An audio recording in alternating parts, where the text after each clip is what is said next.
Boa noite, investidores. Vamos para mais um fechamento semanal de mercado. Hoje, dia 1º de novembro, sexta-feira. Estou aqui com a presença ilustre do meu colega, professor Arilton Teixeira. Bom, professor, semana recheada, calendário econômico cheio em toda a geografia, seja lá na Europa, Estados Unidos, China. Então, por favor, traz para a gente aí o resumo, que depois você pode devolver para mim para a gente falar da dinâmica de mercado, que foi bastante calorosa. Vamos lá, então. Começar com a Europa, né? A Europa está com problema de crescimento e aparentemente vai continuar por um tempo. Saiu os dados do PIB, cresceu 8,9 em termos anualizados, um crescimento bem baixo. A Europa está sinalizando essa dificuldade de recuperação da economia lá. Por outro lado, a inflação estava um pouquinho abaixo da meta de 2%, subiu um pouquinho, mas está tranquilo dentro do esperado. Então isso sinaliza que a Europa deve continuar aí, o Banco Central Europeu deve continuar reduzindo os juros nas próximas reuniões. Tá? Agora vamos lá para a China. A China, todo mundo estava esperando alguma reação aí do mercado devido aos estímulos recentes que o governo adotou lá, mas os PMIs da China melhoraram, estava abaixo. Marginalmente. Veio uma melhora bem marginal, mostrando que a economia continua com problemas de crescimento. Então, sinalizando que o estímulo ou ainda não teve seu impacto, ou como o mercado está esperando, não vai ter impacto sobre o crescimento. Então, a China continua com problema de crescimento e aí devemos esperar crescimento em queda nos próximos trimestres. Tá?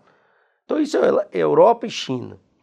Vamos para os Estados Unidos. Os Estados Unidos realmente teve muitos dados aí. O PIB veio em linha com o esperado. O crescimento é de 2,8% anualizado, é um bom crescimento americano. Por outro lado, o desemprego continuou estável, mas teve uma surpresa que foi a criação de empregos na economia foi muito baixa. Isso aí, então, se você somar isso aí, o que é a leitura que a gente faz? O crescimento americano é consistente com a queda da inflação que o PCE mostrou, tanto o PCE trimestral quanto o PCE mensal mostrou também que a inflação está convergindo para a meta. Em síntese, o crescimento americano é consistente com a queda da inflação e dos juros. E aí elimina aquela dúvida que a gente sempre levantou aqui, se o Fed tinha errado num corte de 0,5% no seu primeiro redução de juros. Então, o que nós podemos esperar lá é que vai ter corte de juros e inflação convergindo para a meta. Só que tem um paradoxo aí. Se o mercado está esperando queda de juros, se os dados de inflação de crescimento são compatíveis com queda de juros, por que a curva longa, os vértices longos da curva de juros está abrindo? E aí temos algumas possibilidades. Eu acho que a coisa mais, um sinalizador bem claro, é a política do próximo presidente americano que vai ser eleito na terça-feira, tá? Na eleição americana. Ambos os presidentes só falam em aumentar gasto, e aumentar o déficit e aumentar a dívida. Para um país que já tem uma dívida gigante, que é a dívida americana, está acima de 100% do PIB, tem que lembrar que o PIB americano, 27 trilhões de dólares, é um dinheiro muito grande. Então isso pode estar estressando o mercado, tá? Levando à abertura da curva de juros. Eu acho que vale adicionar um componente que uma das promessas do Trump é de corte de impostos, o que vai na direção do fiscal, né, piorar, né, e piorar as contas da dívida pública americana. O Trump, ele diz o seguinte, ele vai cortar imposto e vai aumentar tarifa, que é algo complicado, porque se você aumenta tarifa, você aumenta o custo de produção dentro dos Estados Unidos e aí você pode ter inflação. A Kamala Harris, ela quer taxar, e aí, em geral, isso gera queda de crescimento, é taxar e regular. Então, quando você vê os dois presidentes, você está olhando o quê? Presidentes que querem gastar, presidentes que estão, um querendo taxar mais, outro que irregular, outro que está querendo uma guerra comercial. Então isso pode estar estressando o mercado. A ideia é que o déficit americano não tende a cair e o mercado então está pegando os vértices longos e cobrando já cobrando um prêmio por uma dívida que vai aumentar. Tá? Acho que já adiantando, né, bem como você falou, acho que a dinâmica de mercado ela foi bem nessa direção, né?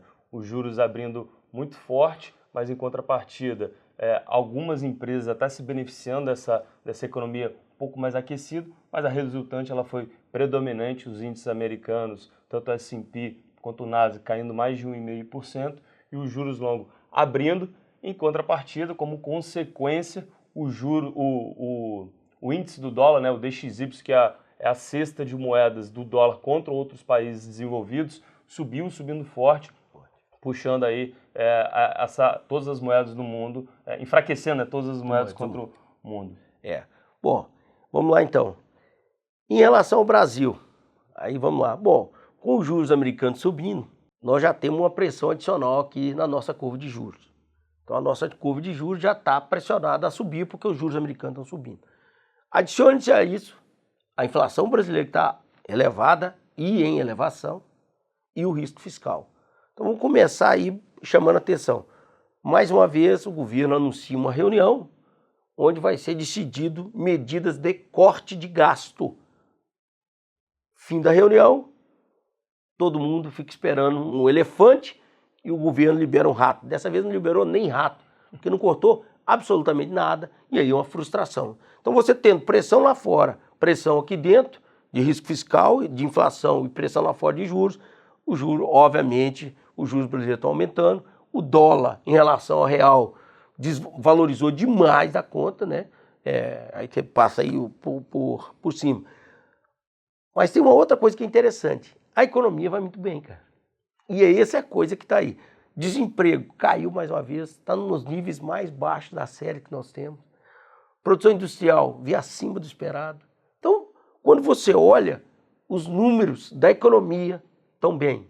A economia, o setor privado está bem.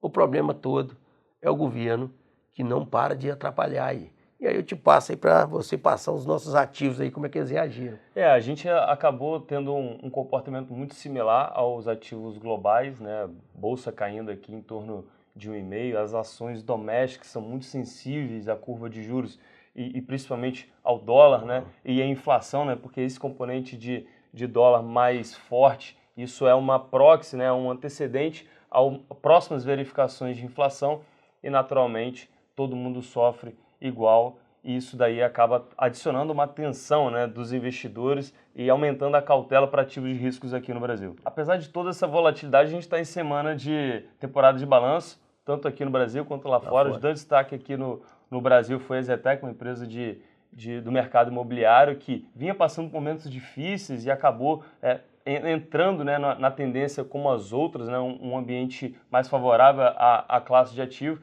e mostrou isso, a força subindo mais de 30%, foi o grande destaque da semana. E lá fora, duas grandes da tecnologia, Alphabet e Meta, né, apesar de terem surpreendido as expectativas do balanço, caíram muito forte no aftermarket, isso confundiu bastante a cabeça dos investidores. Bom, professor, para a gente encerrar, o que a gente tem para a semana que vem de calendário econômico? Bom, vamos lá. Então, tradicional, na terça-feira, na segunda-feira nós temos aí os dados dos resultados das contas públicas, tá certo? Que pode gerar algum estresse aí, aliás, tem sempre gerado estresse. É uma pauta determinante para o fiscal, né?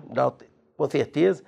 Depois nós temos, na terça-feira, nós temos a eleição americana, que com certeza aí vai ter impacto nos mercados. E aí começa depois, quarta-feira, decisão de juros no Brasil.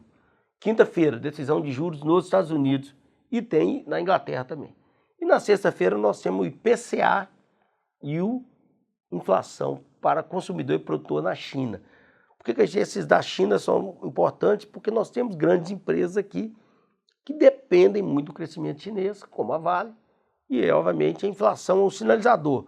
Quando uma economia está acelerando o crescimento, em geral, a inflação dá uma subida, o que não tem acontecido com a China. Então é importante dar uma olhada nisso para a gente ver como que a economia está reagindo. A economia chinesa tinha uma expectativa de que os estímulos recentemente liberados pelo governo fossem sortir efeito no crescimento. Até o momento eles não se manifestaram e aí as empresas que dependem da China sofrem um pouco com essa tardia ou com a ausência de reação da economia chinesa. Bom, então a gente está saindo de uma semana recheada, estamos entrando em outra extremamente tensa, né, com a eleição americana. Bom, pessoal, a gente fica por aqui e semana que vem a gente traz mais atualizações do calendário econômico. Boa semana a todos, uma boa noite.